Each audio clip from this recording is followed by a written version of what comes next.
चलिए सबसे पहले क्रूड की बात कर लेते हैं। क्रूड आप देख रहे हो कि 20 मई वाला एक्सपायर हो गया है, 20 अप्रैल वाला एक्सपायर हो गया है। अब 18 मई वाला जो फ्यूचर है वो एक्टिव है। 18 मई के फ्यूचर को देखने की कोशिश करते हैं कि ये कहाँ पे है और किस तरह से रिएक्ट कर रहा है। ठीक है, तो सबसे पहले हम डे में जाके देखेंगे कि डे के हिसाब से क्या चल रहा है क्रूड। ठीक है, तो आपको दिख रहा है कि इसमें गिरावट सा दिख रहा है। आप देख रहे हो ना, ये गिरावट सा दिख रहा है। इसमें यहाँ पर एक सपोर्ट बनाया है और उसके बाद एक इनसाइडर कैंडल बनाया है। यहाँ पे एक इनसाइडर कैंडल बनाया है। तो इनसाइडर कैंडल का मतलब होता है ऊपर या नीचे कहीं भी मार्केट जा सकती है, लेकिन नीचे की तरफ पैटर्न बनाया है तो ये नीचे की तरफ ज़्यादा के चांसेस ज़्यादा होते हैं। तो मार्केट जहाँ भी है इसके हिसाब से ये नीचे जाने का है, क्योंकि इनसाइडर कैंडल जहाँ पे है वो आपका स्टॉप लॉस है। तो यहाँ से ये नीचे जाएगा और जो ये पॉइंट है ये वाला 7200-7500 वाला, यहाँ से अगर नीचे जाता है तो मार्केट और नीचे जाएगा। और फिर अगर ये नीचे जाता है तो आपके इंडेक्स जो हैं वो ऊपर जाएंगे। ठीक है, और इसी के हिसाब से मूव होगा। तो हम चलते हैं अब इंडेक्स में। अगर कल की बात की जाए तो कल इंडेक्स में कोई ज़्यादा कुछ मूवमेंट, अगर आप सिंपल सा अगर पूरे एंड ऑफ द डे का मूवमेंट देखेंगे तो ये परसों वाले पॉइंट पे ही है, क्योंकि 11 पॉइंट ही सिर्फ रहा है। एक डोजी से बनाया है। इससे पहले क्या बना रहा था, देखिए एक, अगर आप देखेंगे इसे मैं 3 क्रो बोलता हूँ। देखेंगे ना, इसे मैं 3 क्रो बोलता हूँ। जब 3 कैंडल इस तरह से बनते हैं, है ना, तो इसे मैं 3 क्रो बोलता हूँ। हालांकि आप कुछ और भी बोल सकते हो, जो भी है, क्योंकि ये आपको पॉजिटिव सिग्नल दिखाता है अगर इस तरह का ना बनता है। और अगर ये अपोजिट साइड है बने, रेड साइड से, कि 2 रेड्स बन रहे हैं, एक बीच में ग्रीन बन रहा है, तो ये नेगेटिव साइड का दिखता हो। ठीक है, और कहाँ पे बन रहा है उस पर डिपेंड करता है।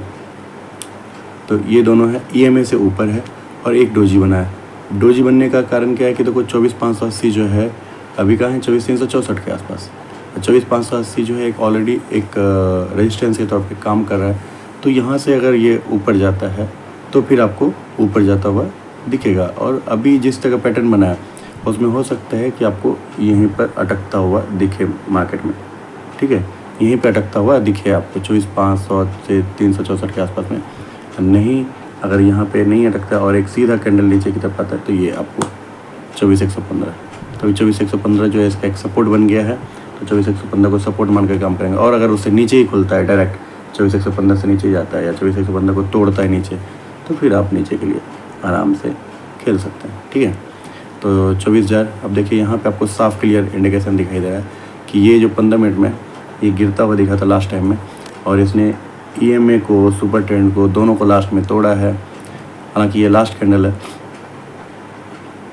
तो लास्ट का जो कैंडल होता है वो उतना ज़्यादा मतलब आपको प्रॉफिट, ये मतलब कोई इंडिकेशन नहीं देता, क्योंकि लास्ट टाइम होता है। लास्ट टाइम में लोग पोजीशन अपने कट करते हैं, कुछ निकालते हैं, हेज करते हैं, तो उसके कारण से लास्ट टाइम का नहीं था। लास्ट आधा घंटा और का आपका दिखाता है। ऐसे भी जब कभी रेट नहीं आता ना फ्यूचर में, जब आप देखेंगे फ्यूचर के रेट नहीं आते, किसी इंडेक्स के रेट नहीं आते, वो लास्ट आधे घंटे से उसका रेट बनाए जाते हैं। ठीक है, तो अभी यहाँ पे क्या है कि एक तरह से EMA तोड़ चुका है। तो EMA तोड़ चुका है, तो इस हिसाब से भी देखते हैं EMA को तोड़ चुका है। तो अगला सपोर्ट कहाँ पे आएगा? अगला सपोर्ट आएगा आपको यहाँ पे 24,239 पे। यानी कि अभी ये जहाँ पर है, अभी कहाँ पे 24,330 पे, 24,239 पे, यानी 100 पॉइंट का एक नीचे एक सपोर्ट है। वो सपोर्ट को तोड़ता है तो 24,000 है। तो अभी डिपेंड करता है कि ये ऊपर से नीचे आए, कि ये यहाँ से नीचे आए। ठीक है, यहाँ से नीचे आए, यहाँ पे रुके, फिर नीचे आए तो यहाँ पे आएगा, और फिर यहाँ से ऊपर जाने के चांसेस बनेंगे। तो इस तरह के चांसेस हैं पहला। तो दूसरा क्या बन सकता है, अगर ये पैटर्न नहीं बनता है तो दूसरा क्या पैटर्न बनेगा? दूसरा ये बन सकता है कि ये मार्केट यहीं पे ओपन हो, मार्केट यहीं पे ओपन हो और यहाँ से फिर ऊपर की तरफ जाए। ठीक है, और अगर आप एक चीज़ और याद रखिएगा, अगर मार्केट यहीं पे ओपन होता है ना, अगर यहीं पे ओपन होता है ना, तो इसके चांसेस होंगे थोड़ा सा नीचे गिरने के, ये फिर नीचे गिरेगा। तो इसलिए अगर इसे ऊपर जाना है तो पहले 15 मिनट में ही इसे कैंडल एक ऊपर की तरफ आकर के ये जो क्लोजिंग है ना, इससे ऊपर जाना चाहिए। इसका जो कल का जो मतलब इस लास्ट कैंडल का जो सबसे हाई है हाई पॉइंट को तोड़ करके ऊपर आ जाना चाहिए, अगर इसे ऊपर की तरफ जाने की सोचना है तो पहले कैंडल में।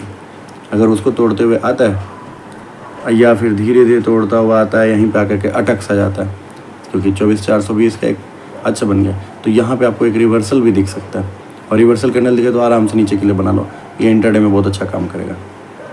ठीक है, चलिए, तो मैंने बहुत सारे आपको पैटर्न बना दिए, बहुत सारे ये लगेगा कि ये जिग जिग जिग जिग सा हो गया, लेकिन इस तरह के पैटर्न में जब ऐसे काम होते हैं तो आपको छोटे छोटे पॉइंट पे रिवर्सल ढूंढने होते हैं। रिवर्सल ढूंढिए, और ये पॉइंट है जहाँ पे कि मार्केट को आपको मिल सकता है रिवर्सल, तो पॉइंट को ढूंढना है और रिवर्सल को ढूंढना है, बस उसके हिसाब से काम कीजिए। ठीक है, चलिए, आज के लिए इतना ही काफ़ी है। धन्यवाद।